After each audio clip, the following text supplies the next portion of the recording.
Olá, pessoal, bom dia. Bem-vindos.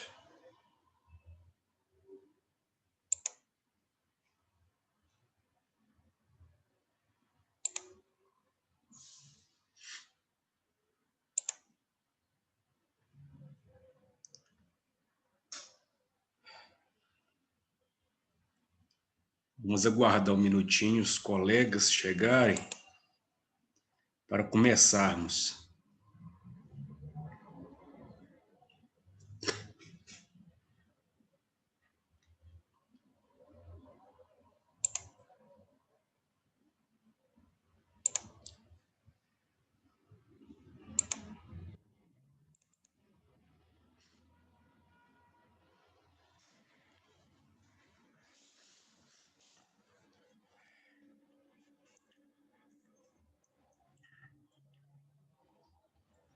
Nós estávamos vendo na aula passada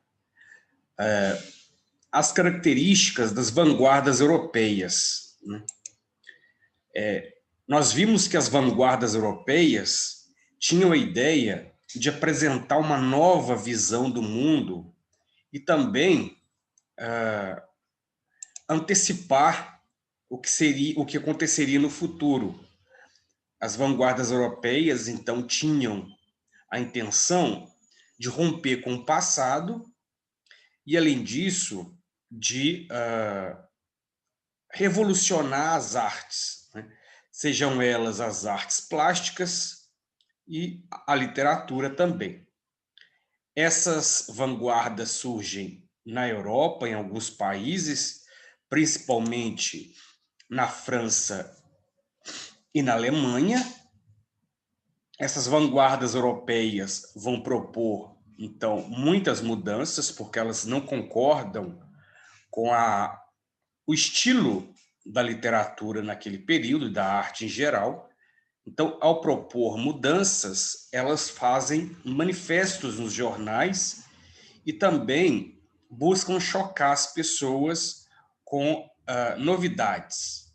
Então, nós vimos, na aula passada, as vanguardas como o futurismo, que tinha uma paixão pelo progresso, pela ideia de movimento, ligado muito ao surgimento dos automóveis.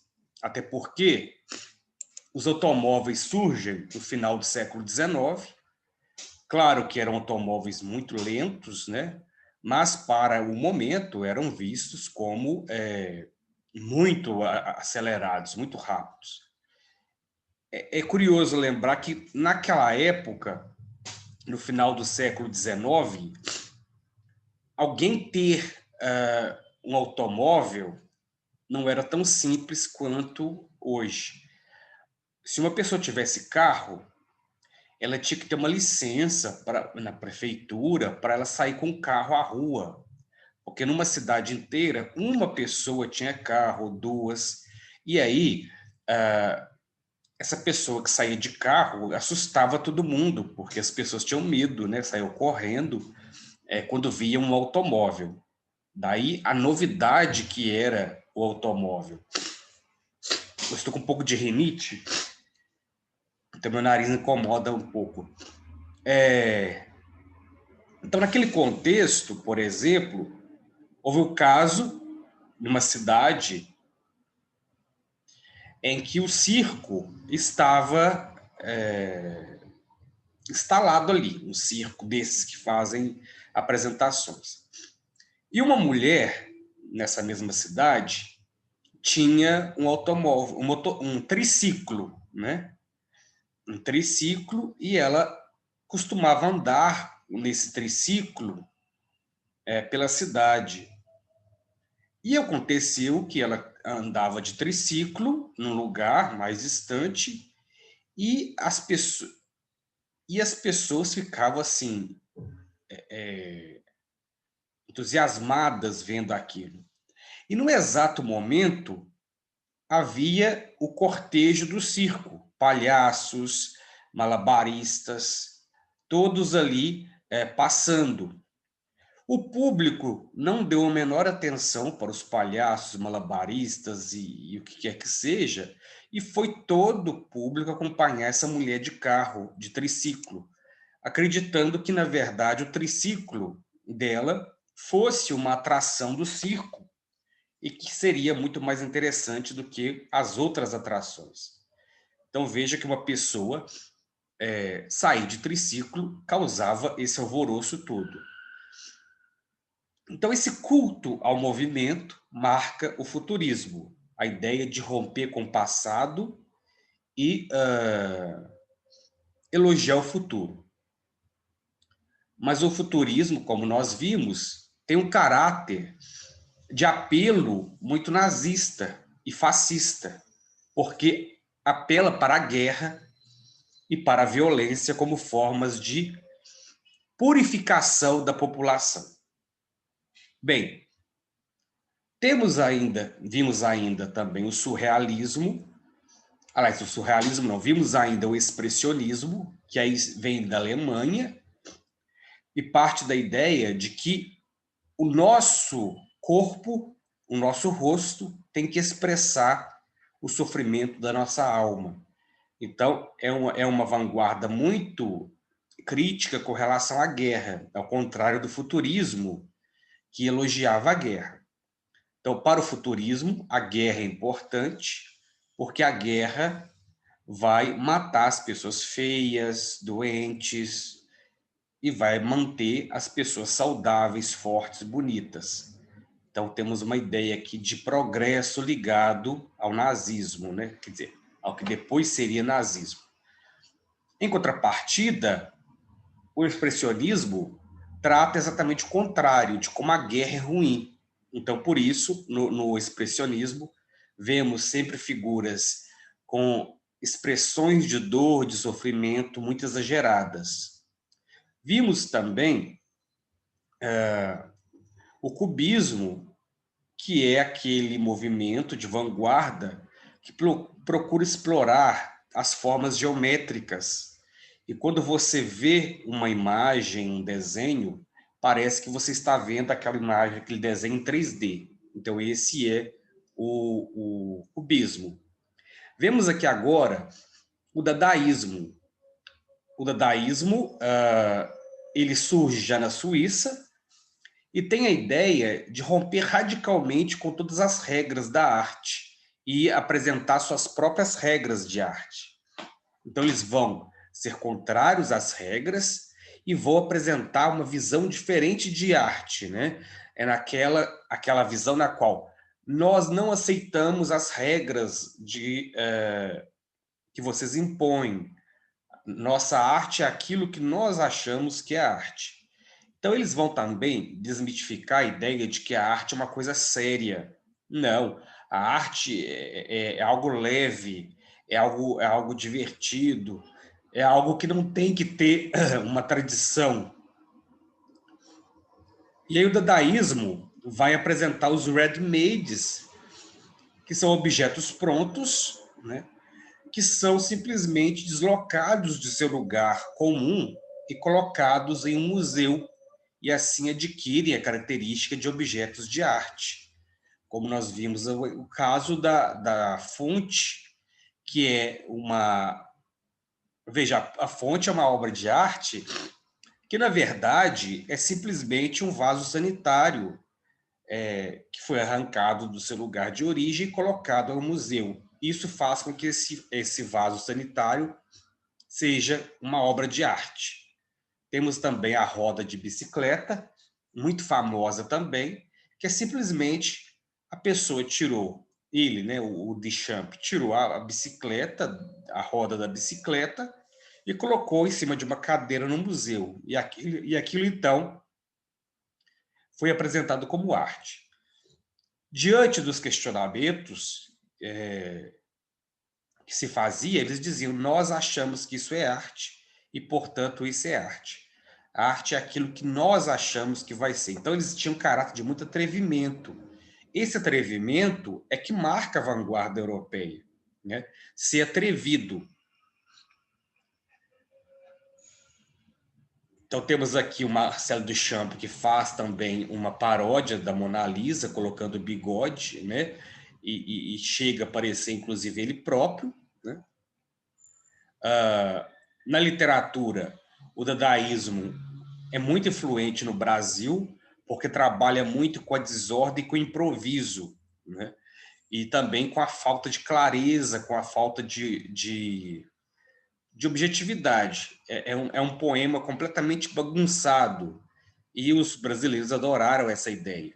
Então, eu vi na aula passada, eu li o poema sobre como fazer um poema do Tzara, que é o idealizador do dadaísmo. Vimos também alguns poemas, as características do dadaísmo, e também a substituição de palavras por ruídos ou gritos sem articulação. Então, e eles tinham também alguns lemas. O lema ser dadá é ser anti-dadá. Dadá é uma palavra da língua alemã que significa nada. Então, daí, dadaísmo, ou seja, é um tipo de arte que não tem nenhuma mensagem, que não tem nada de sentido. É simplesmente uma gozação. A arte para eles não é séria, né? E o outro lema é nós escarramos na humanidade. Então, vejam como eles eram atrevidos. Temos aqui um poema dadaísta do Caetano Veloso, que diz assim: para fins gatins, alfaluz, sexorrei, la guerra paz, ora que palavra, ora drisa, o que crise espacial, projeitinho manso, se o humor ter vida, vida vide, lambetelho fruto, orgasmará valham, milogum, ou menina, neoparais de felicidania, outras palavras. Então vejam que o texto dadaísta não tem que ter sentido nenhum.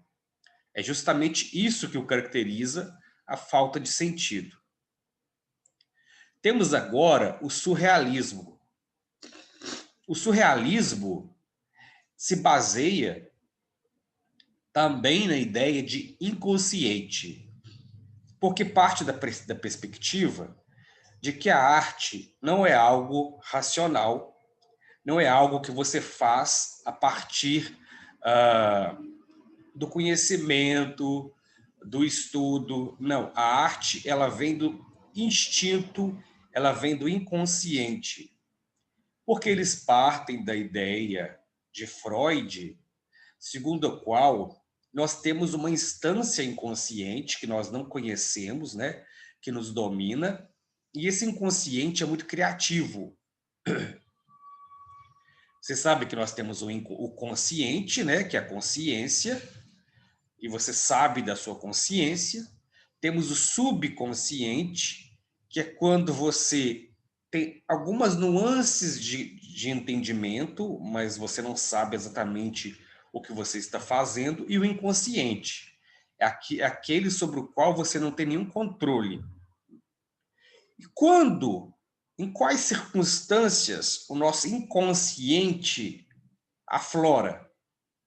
Inconsciente, essa instância dos instintos, das sensações, das vivências mais obscuras e que estão escondidas na nossa mente, né, assim, em algo pouco acessível, mas que aflora às vezes e nos domina.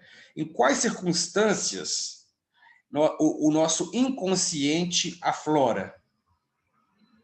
Quem sabe? Em quais momentos o nosso inconsciente, ou seja, os nossos desejos mais assustadores ou mais estranhos, os nossos medos, pavores, quando essas paixões completamente fora dos padrões acontece conosco? Quando a gente, pessoal, Hã? no sonho, No sonho, muito bem, no sonho, principalmente no sonho. Por isso que é muito comum nós termos sonhos estranhos, né? Você às vezes tem um sonho, acorda e diz, nossa, eu não acredito que eu sonhei isso. Às vezes é um sonho muito, muito estranho, ou às vezes é um sonho pesado, né? Ou um sonho às vezes erótico. Então, é no sonho que o inconsciente, que esse lado nosso mais obscuro aflora. Por que esse lado obscuro aflora no sonho? É porque quando você está dormindo, a sua, a sua moral, a sua autovigilância cai, assim, sai de cena, né? Você fica completamente vulnerável. Porque no dia a dia, suponhamos que você está acordado, de repente vem algum pensamento muito assim, escabroso, você logo desvia daquele pensamento. Agora, no sonho, não. Você está ali completamente vulnerável. E aí, esses desejos obscuros, essas paixões terríveis, aparecem. Então, é muito comum que no sonho você tenha sempre situações das quais você está prestes a conseguir algo que você queria muito, né? Suponhamos que você queira ganhar na Mega Sena. Aí no sonho você está ali, você viu que você ganhou na Mega Sena e você vai lá buscar o dinheiro. Aí na hora que você vai pegar no dinheiro, você acorda. Ou então você é apaixonado por uma pessoa. E aí você, no sonho, aquela pessoa pela qual na vida real, né, você é apaixonado, ela vai te beijar. E aí a hora que você vai beijar a pessoa, você acorda. Às vezes, o sonho é tão bom que a gente tem vontade de voltar para o sonho, né? Algumas pessoas até tentam dormir de novo para tentar voltar para aquele sonho. Mas por quê? Sempre no exato momento a gente acorda. Alguém sabe por quê?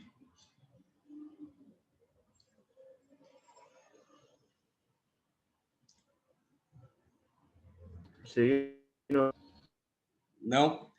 O mesmo vale para um sonho muito ruim. Suponhamos que quando você tem pesadelo, né? Alguém vem, por exemplo, no sonho você está dormindo, alguém vem com um travesseiro para te asfixiar, te matar asfixiado. Você acorda naquele momento. Por quê? Porque o inconsciente, ele está ali vulnerável, aliás, o nosso consciente, o nosso ego está vulnerável naquele momento. Então, os desejos ou os medos inconscientes afloram. Mas existe um limite, né? Então, a emoção é tão forte, no caso de você estar prestes a ser assassinado por um monstro ou um inimigo, que na mesma hora a sua consciência desperta, por conta da emoção muito forte. E aí você acorda, se agitado, grita, né? O mesmo vale para o fato de você estar prestes a consumar um desejo muito forte que você tem na vida real, né? A emoção é tão grande que a sua consciência desperta na hora. E aí você acorda mesmo. Inevitavelmente você vai acordar. Daí, como o sonho tem essa característica, então, de aflorar o inconsciente. Mas há outras situações nas quais o inconsciente aflora. Uma delas é quando você conta uma piada. Não é uma piada pronta que você leu e vai contar. É quando alguém diz alguma coisa a você. Suponhamos que alguém disse, uma pessoa teve uma tragédia na vida, né? E você vai e solta do nada uma piada assim. um comentário, né? Não é uma piada, é um comentário jocoso. Aquele comentário não é nada cabível naquele momento. Isso significa que aquele comentário que você fez é, na verdade, uma manifestação do inconsciente. Um exemplo, já aconteceu comigo de ir a um velório, né? Chegar até a pessoa que perdeu o ente querido e dar parabéns. Eu já fiz isso. Em vez de dizer meus pêsames, disse meus parabéns. Parece algo à toa? Não. Aquilo ali é uma demonstração do inconsciente, porque, na verdade, aquela pessoa que morreu não valia nada, né? Então, eu queria falar assim, nossa, você está livre dessa maldição, né? É claro que a gente só consegue analisar isso por meio do conhecimento da psicanálise, né? Mas, muitas vezes, aquelas coisas que a gente diz sem querer, na verdade, elas são uma manifestação de um desejo profundo, né? E inconsciente. Outra situação na qual o inconsciente aflora é quando você está embriagado, né, com bebida alcoólica, ou tenha consumido alguma substância ilícita, né? Nesses casos, o inconsciente aflora mesmo. Tanto é que muitas pessoas tomam bebida alcoólica para tomar coragem de se declarar para alguém, né? Ou para ir a uma festa, ou então para, digamos, fazer ter uma atitude que, em estado normal, a pessoa não teria. Então, não é a culpa da bebida. A pessoa diz, porque a culpa é da bebida. Não é a culpa da bebida. O que a bebida faz é simplesmente liberar o seu inconsciente. Porque aí, o que é a liberação do inconsciente? É você se livrar da moral. A moral é aquilo que inibe o inconsciente, né? Então, quando você bebe ou quando alguém toma uma substância ilícita, toda a nossa moral, as regras, os tabus somem, né? Eles meio que são assim, neutralizados. E aí o inconsciente fica aflorado. Então, suponhamos que você é apaixonado por uma pessoa, mas tem medo de se declarar. Aí, claro, você toma, né? A pessoa que gosta toma uma bebida alcoólica. Naquele momento, todo o medo, a timidez, tudo aquilo que está ligado aos tabus vai embora, adormece, e aí o inconsciente aflora, e aí você toma coragem, depois fala, nossa, o que eu fiz naquela festa ontem que eu nem lembro de nada? A pessoa, então, completamente se desvencilhou dos padrões morais, e aí na festa fez acontecer, né? Quem nunca, alguma vez, não passou por uma situação dessa? Mas por que eu estou dizendo tudo isso? Porque o surrealismo dessas vanguardas europeias é a mais louca. Por que é a mais louca? É porque é exatamente isso. O surrealismo tenta traduzir o inconsciente por meio da arte, partindo da ideia de que a arte vai explorar esses aspectos do sonho, né? Esses aspectos da alucinação. Porque o que é o sonho? É uma sequência de situações, de sensações que nós não dominamos e que nós nem entendemos muitas vezes, né? Inclusive, há pessoas que decifram o sonho. Isso não tem nada de real nisso. Às vezes você teve um sonho e pergunta à sua mãe ou a um amigo, aí eu sonhei isso, isso, isso, o que vai acontecer? Não, o sonho não é uma previsão de algo que vai acontecer. O sonho, na verdade, ele está ligado mais ao passado do que ao futuro. Então, se você sonhou com algo, não é porque aquilo vai acontecer, é porque você já tem em você, no seu inconsciente, aquele medo ou aquele desejo. Então, é muito comum, por exemplo, que uma pessoa morre. E aí, um dia, 2 dias, alguns dias antes dessa pessoa morrer, essa pessoa que estava doente, que estava internada, né? Alguém diz, nossa, eu sonhei a semana inteira com essa pessoa. Parece que eu estava adivinhando. Ou então, nossa, eu sonhei essa noite que ela estava bem, que ela estava sentada comigo conversando. Primeiro, não é coincidência esse tipo de situação. É porque, diante de alguém que está muito mal, né, de saúde, é comum que no inconsciente você tenha o sonho com essa pessoa. Então, não é uma previsão, como no interior, as pessoas mais simples geralmente dizem isso, nossa, eu sonhei com ela, é conversa de velório. Né? Na verdade, ali é uma demonstração de que do medo da pessoa morrer. Né? Porque a morte é iminente, ela está prestes a acontecer. Então, você já vai, o sonho já vai te preparando para a situação. Então, dizer que o sonho é uma visão do futuro é errado.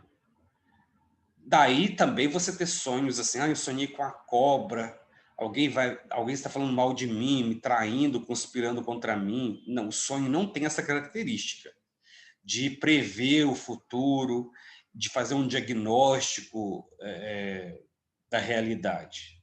O sonho está ligado, como eu disse, aos seus desejos, aos seus medos, não a que outras pessoas estejam fazendo.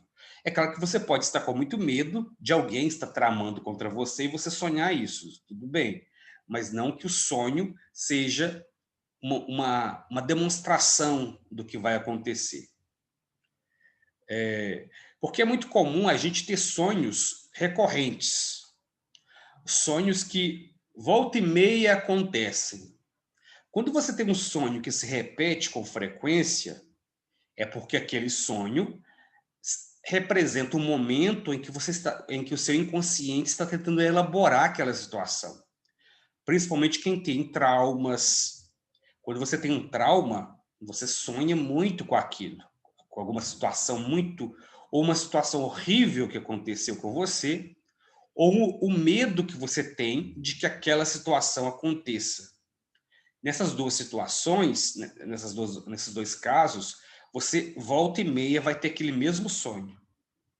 Então, se você tem muito medo de viajar de avião, você vai sonhar com você viajando de avião. Ou então você tem muito medo de ser abandonado, de ficar sozinho. O sonho vai ser uma preparação para você parar de ter esse medo, né? Então, o sonho tem uma função terapêutica também. Aquela função de nos ajudar a lidar com os nossos problemas e com os nossos traumas, né? Então, quem tem muito pesadelo, quem tem muito sonho, é porque a pessoa está realmente com problemas. Então, claro, quando eu digo sonhos, são sonhos assim, perturbadores, né? Esses sonhos perturbadores são indício de que algo precisa ser tratado, porque eles estão. Aí sim você pode entender como um aviso, mas não é um aviso de Deus, um aviso do sobrenatural, é um aviso do seu próprio inconsciente. Olha, eu estou sofrendo, eu preciso de ajuda. Né? Essa é a função, então, dos sonhos. Então, o sonho tem muitas funções ligadas aos nossos medos. E são esses medos que vão aparecer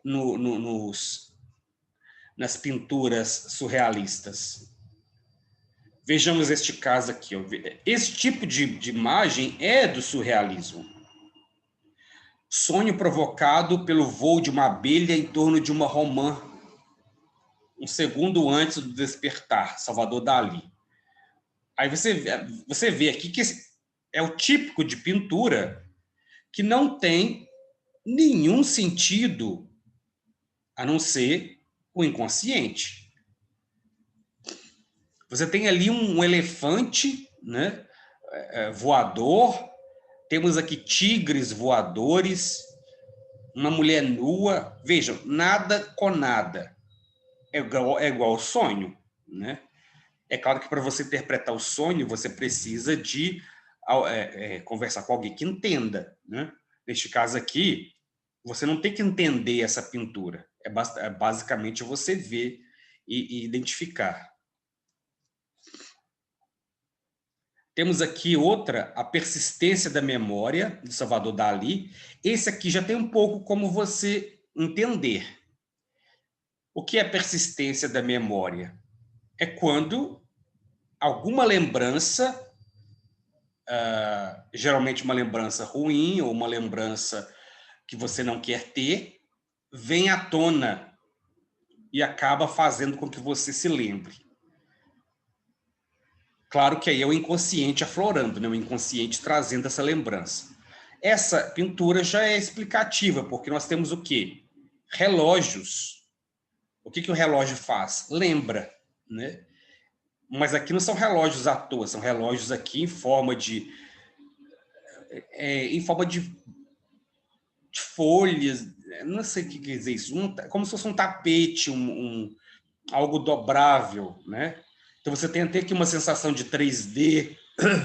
Isso aqui é uma pintura surrealista.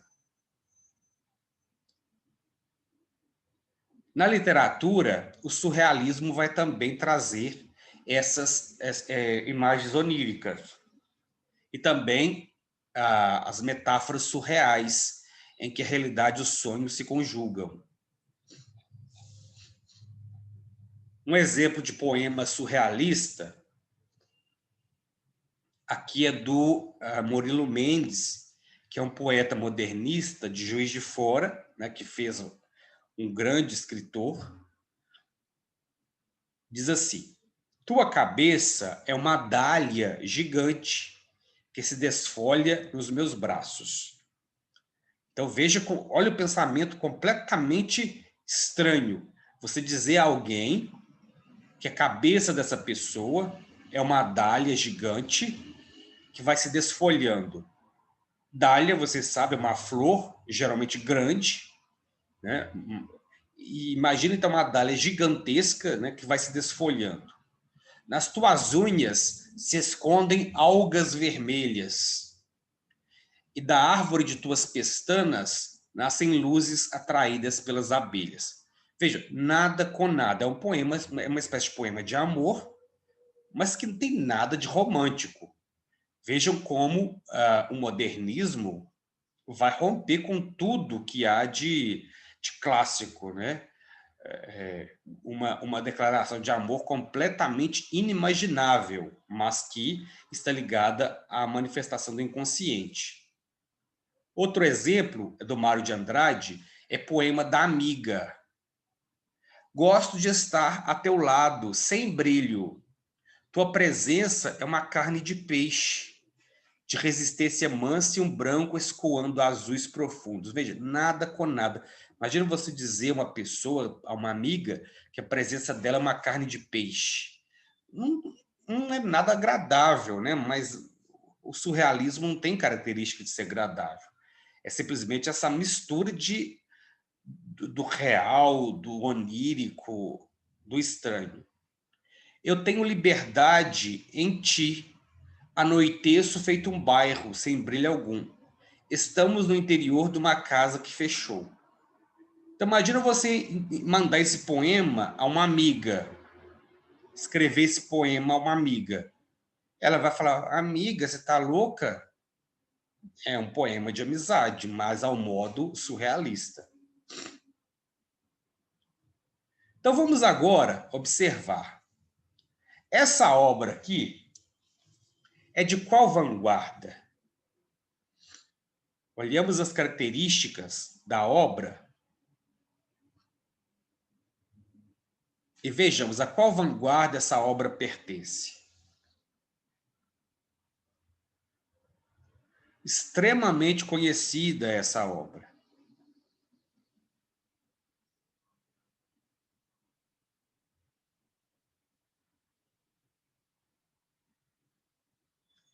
olhem as características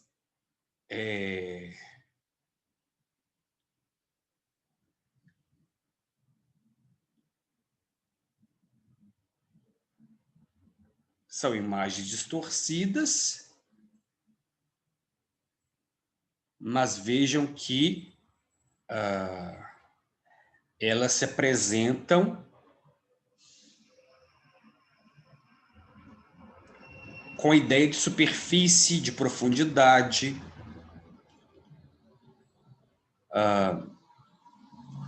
As imagens dessas moças são imagens arredondadas, né? Com alguns pontos triangulares.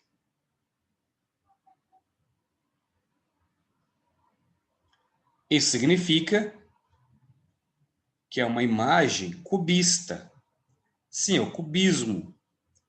O cubismo é essa vanguarda estética que se apropria da geometria. Então, fica muito claro aqui que essa imagem, que são as Mademoiselles d'Avignon, do Picasso, é uma obra do nosso cubismo. Agora, vejamos aqui. Qual será o movimento de vanguarda dessa obra?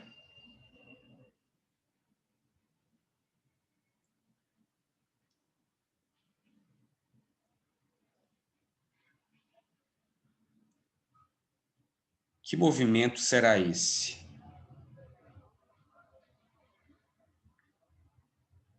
Primeiro, que não tem nada com nada. Não significa, não tem nada que você consiga interpretar. Quando você tem uma obra... Oi? Dadaísmo? Isso, eu ia dizer o seguinte, quando você tem uma obra que você não consegue interpretar direito, ela pode ser de duas vanguardas. Ela pode ser dadaísta ou surrealista, né? Que o surrealismo também você não dá para interpretar porque é onírico. Aqui é surrealista e não é dadaísta. Por quê? Uma característica muito comum do surrealismo é a questão do céu. Sempre tem alguma coisa voando. Porque o sonho é como se você estivesse flutuando, assim, sai da realidade e vai flutuar, né? Então aqui nós temos essa ideia de flutuação que é típica do surrealismo, não do dadaísmo. Mas é esse mesmo. Se você tem algo, que está sempre pairando em algum lugar, você tem o dadaísmo. Bem, neste caso aqui nós já vimos esse poema, bé, bum, bum, bum, bum, bum, pá, pá, bum, bum, bum, pra, que lembra muito o quê? O som da arma, né? Da bomba. Aqui nós estamos diante do futurismo. E esse aqui? Que movimento de vanguarda será esse? Gente, não é fácil identificar as pinturas, né? Ligá-las ao movimento. Bem, a aula vai terminar, daqui a pouco nós continuamos, né? E aí eu explico. Isso aqui, na verdade, ó, vocês podem observar, né? Nós estamos também diante do cubismo, né? Vejam as formas. Cubista. Aqui é o surrealismo, vejam, completamente louco, né? É o surrealismo. Aqui, novamente, o cubismo, porque nós temos essas imagens assim geométricas, né? Você tem retângulos, cubos, formas arredondadas, as deformações, ó, parecem canos, né?